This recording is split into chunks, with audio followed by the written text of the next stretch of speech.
This is Literature Hub 247, a free online literature class. This video is about an African novel titled Redemption Road, written by Elma Shaw. And I want to inform you that we have done the review of all the chapters in this novel on this platform. We've also discussed the themes as well as the narrative techniques. So if you need the links to all those videos, just make your request through the comment section and I will send it to you. This is the character analysis. Now, before we continue, we have 3 guidelines that we need to follow when we want to write about characters in literature and in English. So, at the end of this video, I'm going to give us the 3 guidelines that we need to follow when we are asked to write about characters in literature and English. The first character here is Mary Lewis.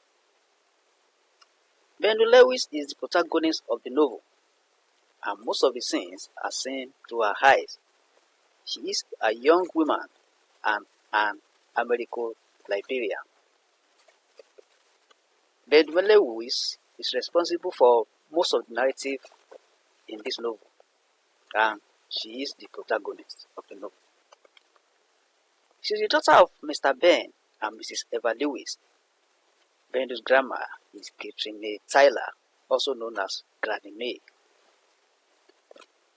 Bendu is a humane character. She refuses to abandon Granny May despite the advice from many people, including Granny May during the war.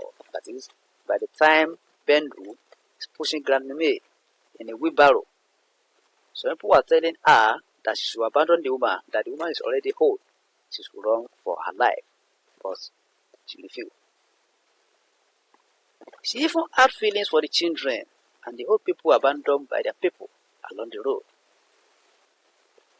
She is a patriotic Liberian who seeks for peaceful coexistence in the war-torn country.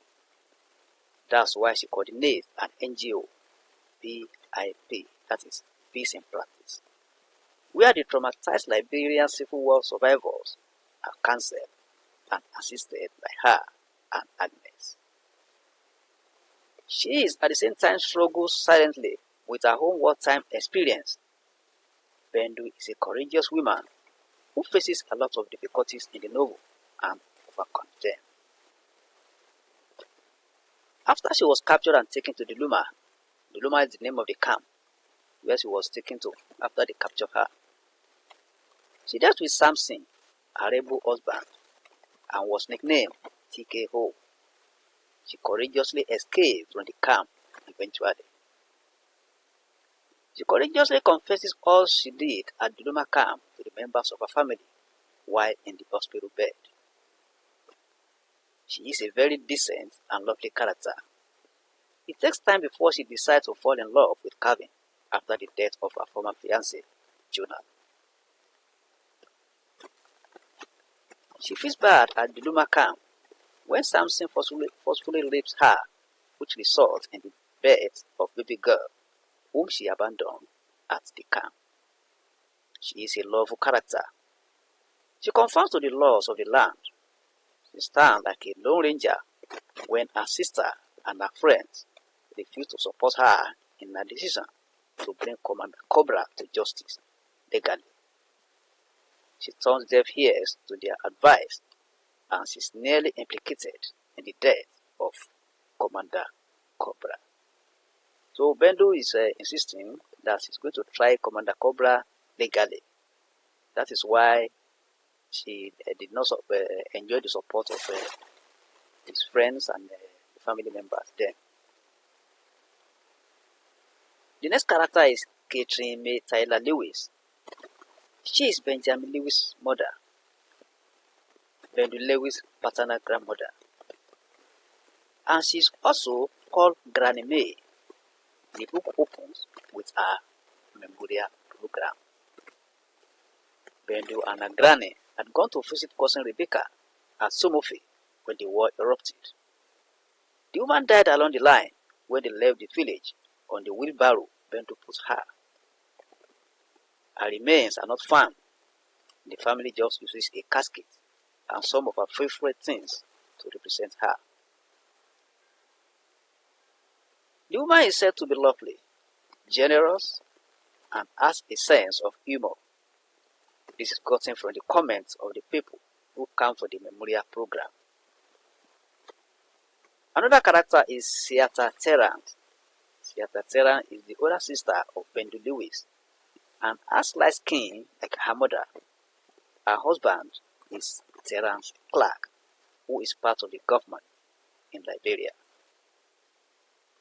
Bendu stays in her house when her house is broken into and her security is threatened. Seatha was not in Liberia during the war. She was away in America. So, she couldn't say much about the war. She relies on the information she gets from the people. We also have Commander Cobra, also known as Moses Vane. Commander Cobra is 54 years old and the warlord who led the fighters that captured Bendu and held her in captivity in the camp.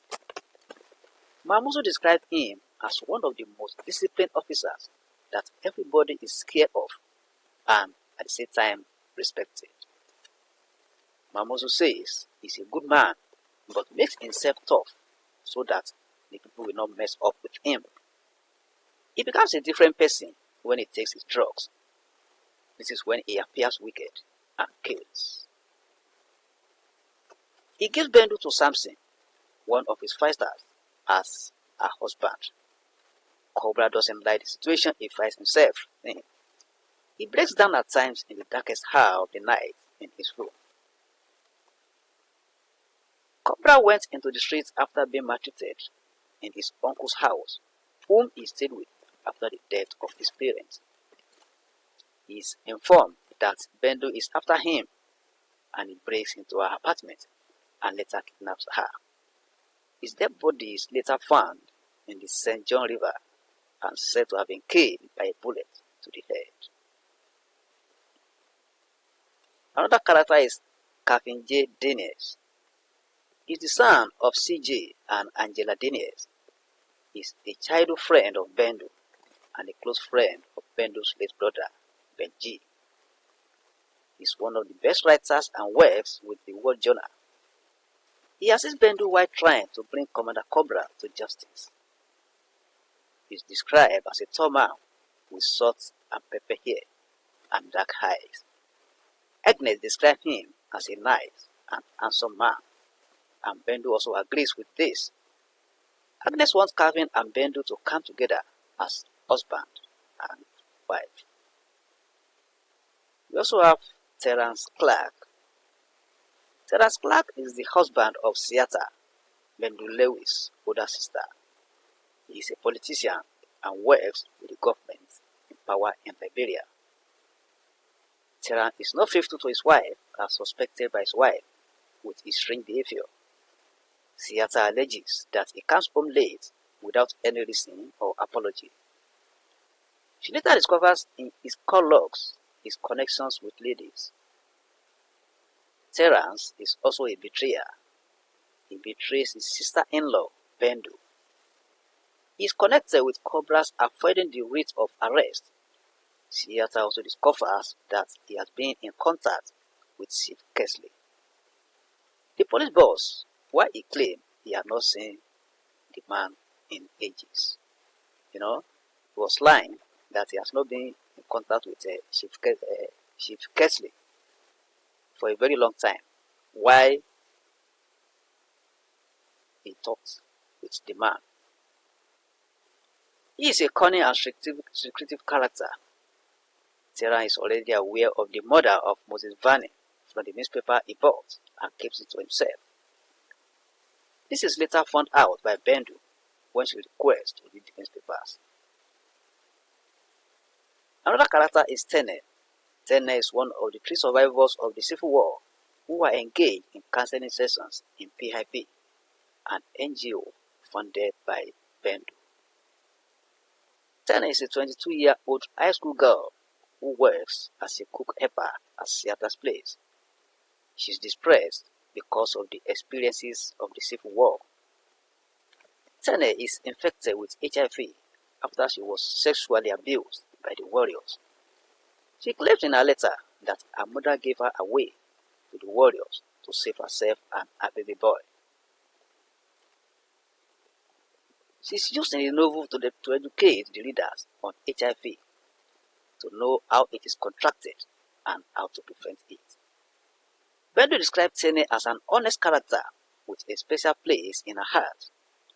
Tene shows her appreciation for PIP services despite what happened to her. We also have Mahamusu. Mahamusu is a 54-year-old woman Bendu met at the Luma camp. She is a very kind woman, loved and respected by the people in the camp. She is friendly and wears radiant smile that reveal her white teeth.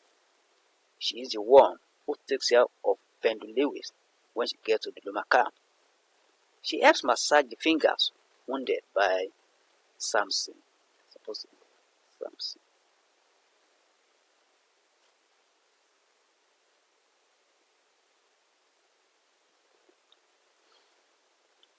So it's a woman that took care of Bendu when he first got to the Luma camp. She helped him massaging the fingers where Samson wounded her. Her husband was killed and her 2 sons were taken away while her sister died of cholera. Her 2 daughters, Anna and Odetha, are with her in the camp. We also have Judge Dagose. Dagose is a judge of the Justice Department in Liberia. He has a big belly that rises above his desk while sitting on his armchair. He is described as the most corrupt character in the Justice Department. Dagose helps Moses Vani and his group in their days. Moses Vani goes to his office to deliver a bribe of 30 pieces of silver to him, which he says will cover many things for them. So these are some of the characters we have in Redemption Road. Well, I said earlier that I'm going to give us 3 guidelines that we need to follow while writing about characters in literature in English. The first one is what we call authorial comment. That is the comment of the author about the character that we are writing about. The second one is the comment of another character about the character we are writing about. That is what other characters are saying about that particular character. While the third one is our own comment, that is our views about that character while reading the novel. Now, those are the 3 guidelines that we need to follow in gathering information about characters. And we must write them with reference to the event in the text. So, all these are also explained in one of my videos titled How to Answer Literature English Questions in WAEC. We still have some other points in that video. So if you need the link to the video, you can make your request and I'll send it to you. Send it through the comment section and I will send the link to you. Let's meet in the next class. I will also tell you that you are free to share our video on any social media platform. Like this video, invite your friends and colleagues to join us. Thank you and God bless.